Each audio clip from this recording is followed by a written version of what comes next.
Hello દોસ્તો, મારું નામ રક્ષા છે અને હું એક 25 વર્ષની અને એકવાર સાસરેથી પાછી આવેલી છોકરી છું. અને આ વાર્તા ત્યારની છે જ્યારે મારી એક ફ્રેન્ડના મેરેજ હતા. અને ત્યારે મારી બહેનપણીએ મને તેના મેરેજમાં થોડા દિવસ અગાઉથી તેના ઘરે બોલાવી હતી. અને તેના ઘરે જઈ અને જ્યારે હું તેના પપ્પાને મળી તો પહેલાં તો મને વિશ્વાસ જ ન આવ્યો કે મારી બહેનપણીના પપ્પા છે. અને હું વિચારવા લાગી કે કાશ આ મારા પતિ હોત, કેમ કે અંકલ ખૂબ જ સુંદર અને નાની ઉંમરના દેખાવડા પુરુષ હતા. પછી મેં મારી બહેનપણીને કહ્યું કે યાર, તારા પપ્પા તો જુવાન અને સુંદર છે. અંકલને કોઈ ફિલ્મમાં હીરોથી ઓછા ન હતા. અને મેં મારી બહેનપણીને અને અમારી રીતે તારા પપ્પા પર દિલ આવી ગયું છે. તો તે બોલી, હા, તારું દિલ તો આવી જ જાય ને, કેમ કે તે મારા પપ્પા જોશે એટલે કે તને ચાલ આપણે ત્યાં મેરેજની બધી તૈયારીઓ કરીએ. પછી હું અને મારી બહેનપણી માર્કેટમાં જવાની હતી અને ત્યાં મને એક ડ્રેસ ખૂબ જ પસંદ આવી ગઈ એટલે મેં ડ્રેસ ખરીદી લીધી. અને હું અને મારી બહેન તેના ઘરે જવા માટે નીકળી ગઈ. અને જ્યારે મારી બહેન આપણી પપ્પાની સાથે તેને પૂછ્યું કે તમે બંને ક્યાં જઈ રહ્યા છો? એટલે મેં કહ્યું કે અંકલ થોડી દીવા ખરીદી કરવામાં આવ્યા હતા. હવે લોકો ઘરે જઈ રહ્યા છીએ. તો તે બોલ્યા કે આવો, મારી સાથે કારમાં બેસી જાઓ. હું પણ ઘરે જ જાઉં છું. પણ મારી ફ્રેન્ડના પપ્પાએ ના પાડી દીધી. ના પપ્પા, રહેવા દો, અમે બંને ચાલીને જતી રહીશું. એટલે મેં મારી બહેનપણીને કહ્યું કે અરે યાર, અંકલ આટલું કહે છે તો ચાલ ને તેમની સાથે જતા રહીએ. આ પણ મારા પગ દુખે છે. એટલે તે મારી વાત માની ગઈ અને કહ્યું તો ઠીક છે, આપણે મારા પપ્પા સાથે જતા રહીએ. પછી અમે બંને અંકલ પાસે કારમાં બેસી ગઈ અને તેમના ઘર તરફ જવા લાગ્યા. ઘરે પહોંચી મેં અંકલને પૂછ્યું કે અંકલ, તમે આટલા જુવાન અને ખૂબસૂરત કઈ રીતે છો? તો તે હસવા લાગ્યા અને કહેવા લાગ્યા, બેટા, આ બધું તારે નાનપણથી જ હોય છે. એટલે કહ્યું, તો અંકલ, તમારી પત્ની એટલે કે અમારી આંટી પણ ખૂબસૂરત હશે ને? તો અંકલ બોલ્યા કે ના, ના બેટા, મારા એટલા સારા નસીબ ક્યાં છે? એટલે મેં તેમને પૂછ્યું કે અંકલ, તમે મને આંટીને પસંદ તો નથી કરતા? અંકલ બોલ્યા, અરે શું, જ્યારે નાનો હતો ત્યારે નાની ઉંમરમાં જ મારા મમ્મી પપ્પાએ મારા મેરેજ કરાવી દીધા હતા. એટલે મેં કહ્યું કે અરે અંકલ, તમારે ના પાડી દેવાય ને મેરેજ કરવાની? તો બોલ્યા, બેટા, એવું બધું તમારા જમાનામાં ચાલે, અમારા જમાનામાં એવું કાંઈ ના ચાલતું.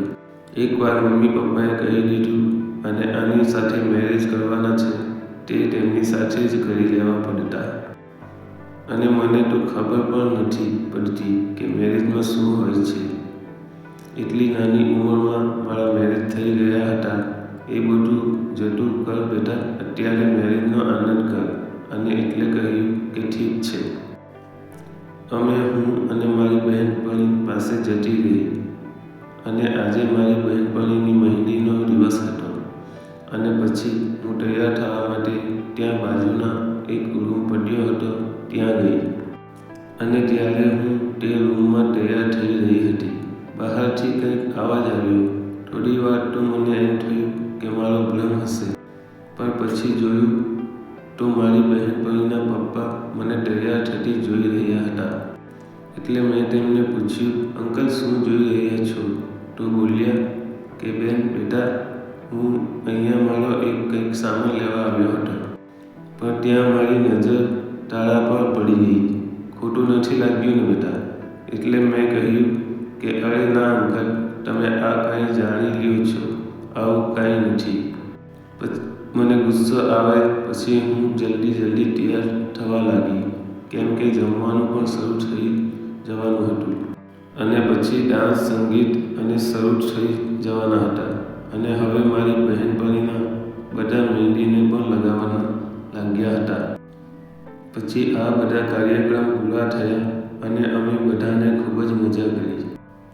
અને પછી અમે બધા સૂવાની તૈયારી કરી રહ્યા હતા. બધા પોતપોતાના રૂમમાં જતા રહ્યા અને હું પણ મને એક રૂમ આપવામાં આવ્યું હતું. જતી રહી ને થોડા જ વારમાં મારા રૂમમાંથી મારી બહેનપણીના પપ્પા આવ્યા અને મને કહ્યું કે બેટા, જો હું તને પસંદ કરું છું અને તું જ્યાંથી અમારી ઘરે આવી છે અને તારામાંથી પ્રેમ થઈ ગયો છે. એટલે કહ્યું, પણ અંકલ, મને તમારા પપ્પાની ઉંમરના છો અને મારી બહેન એ પણ પપ્પા છો, એટલે હું તને પ્રેમ નહીં કરી શકું. કેમ કે આ વાતની તમારી છોકરીને ખબર પડશે તો પણ મારાથી નારાજ થઈ જશે. અને અંકલ બોલ્યા, તું તેની વાત જરા પણ બીક ના રાખતી. તે આપણા બંને સિવાય કોઈ નહીં ખબર પડી શકે. એટલું કહી તે મને તરત જ પકડી લીધી અને થોડી જ વારમાં, હજુ તો હું કાંઈ બોલું તે પહેલાં જ તે મને તેમનું એક લોલીપોપ કરવા લાગ્યા. એટલે મેં કહ્યું કે અંકલ, તમે આ શું કરી રહ્યા છો? કોઈ જોઈ જશે, ના થવાનું થઈ જશે. બોલ્યા, બેટા, આજે મને ના રોકતી, અહીંયા કોઈ નહીં આવે. અને અંકલનું આટલું મોટું અને જાડું બેડ જોઈ હું પણ ડરી ગઈ હતી. પણ અંકલ તો તરત જ બેડ ઉપર વેસલીન લગાવીને મારી સાથે કબડ્ડી રમવા લાગ્યા અને મારી બહેનપણીના પપ્પા મારી સાથે રાયડું નાખી દીધું હતું. એવું રમાડી અને તમે વાત જ શું પૂછો, અલગ અલગ રીતે સ્ટાઇલમાં મને રમાડ્યા અને કર્યા. અને પછી પણ હું થાકી ગઈ એટલે અમે કહ્યું કે અંકલ, બસ કરો, મારાથી હવે વધારે નહીં રમી શકતા. પણ અંકલ ક્યાં રોકાવાના હતા. બોલ્યા, બેટા, આ તો બસ હજી શરૂઆત છે. હજી તો બેટા સવાર સુધી આપણી આ રમત અલગ અલગ સ્ટાઇલમાં ચાલુ રહેશે. અને અંકલે કહ્યું કે હજી સુધી તારા જેવી સુંદર છોકરી ક્યારેય પણ નથી મળી. અને બેટા, તને પણ હજી સુધી મારા જેવો કોઈ રમાડી નથી તેવું લાગે છે. એટલે મેં કહ્યું કે હા અંકલ, મારા પતિથી તો કાંઈ થતું નથી. કેમ કે મારા મમ્મી પપ્પાના મેરેજ પૈસાની લાલચમાં આપી અને 50 વર્ષના પુરુષ સાથે કરાવી દીધા હતા. તે મને રોજ મારતો હતો અને રોજ પીને પાછો આવતો હતો. એટલે તે મને સાથે છૂટાછેડા લઈ લીધા હતા. એટલે અંકલ બોલ્યા કે અત્યારે એ બધું રહેવા દે. અત્યારે બસ તું કબડ્ડી રમવામાં સાથ સહકાર આપ. અને અંકલ પાછું એકવાર સાચું કહ્યું અને મારું રાયડું નીકળી ગયું. અને ત્યારથી જ અચાનક મારી બહેનપણી મારા રૂમનો દરવાજો ખોલ્યો અને મને અને તેના પપ્પાને કબડ્ડી રમતા જોઈ લીધા. બોલી કે પપ્પા, તમે શું કરી રહ્યા છો? એટલે તેના પપ્પા બોલ્યા કે બેટા, તું આ વાત કોઈને પણ કહેતી, બાકી તારું આવી બનશે. તો મારી બહેનપણી બોલી કે હું આ કોઈને નહીં કહું, પણ મારી પણ એક શરત છે. તેને કહ્યું, શું શરત છે? તો બોલી, મારે પણ તમારી સાથે કબડ્ડી રમવી છે, બાકી હું બરાબર જઈને અને બધાને કહી દઈશ. તો અંકલ બોલ્યા કે અરે, તું પાગલ છે, તું મારી સાથે કબડ્ડી ન રમી શકે, કેમ કે તું મારી છોકરી છે અને હું તારા પપ્પા છું. એટલે મેં કહ્યું કે પ્લીઝ અંકલ, તમારે તેને પણ આપણી સાથે કબડ્ડી રમવા પડશે, બાકી આપણા બંને વિશે બધાને કહી દેશે. અંકલ માની ગયા અને કહ્યું, ઠીક છે. અને મારી બહેનપણીએ કહ્યું, દરવાજો બંધ કરી લે. અહીંયા ત્યાં આવતી રહી એટલે પણ પછી સાથ આવી અને તે આવવાની માટે થોડી વાર આરામ મળ્યો. અને પછી અંકલે મારી સામે એમની છોકરી એટલે કે મારી બહેનપણીને કબડ્ડી રમાડી.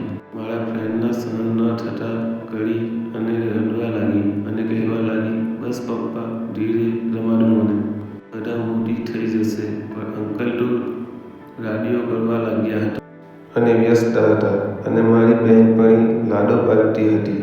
અને પછી અંકલે બધી મલાઈ પણ તેની છોકરીની બદામમાં જ ઉતારી દીધી. અને પછી બોલ્યા કે તું આટલી વાર રમવામાં થાકી ગઈ? મારી ફ્રેન્ડ ઊભી થઈ અને બોલી કે પપ્પા, તમારા પાસે બહુ મોટું બેડ છે. હવે હું તમારી સાથે ક્યારેય પણ નહીં રહું. અને આવતીકાલે મારી બહેનપણીના મેરેજ હતા અને તેના મેરેજમાં ખૂબ જ મજા આવી અને મારી ફ્રેન્ડ તો ચાલી પણ નહોતી શકતી. હું મારી ઘરે આવી અને 2 દિવસથી પણ આંખમાંથી અંધારા આવતા હતા. પછી તો મને આદત થઈ ગઈ હતી. અને દોસ્તો, કેવી લાગી તમને આપણી આ રિયલ લાઈફની સ્ટોરી? તે તમને કમેન્ટમાં કરી જણાવજો. અને વિડીયો સારી લાગી હોય તો એક લાઈક સાથે તમારા દોસ્તને પણ શેર કરી દેજો. અને આવી જ લોકોની નવી સ્ટોરી સાંભળવા માંગતા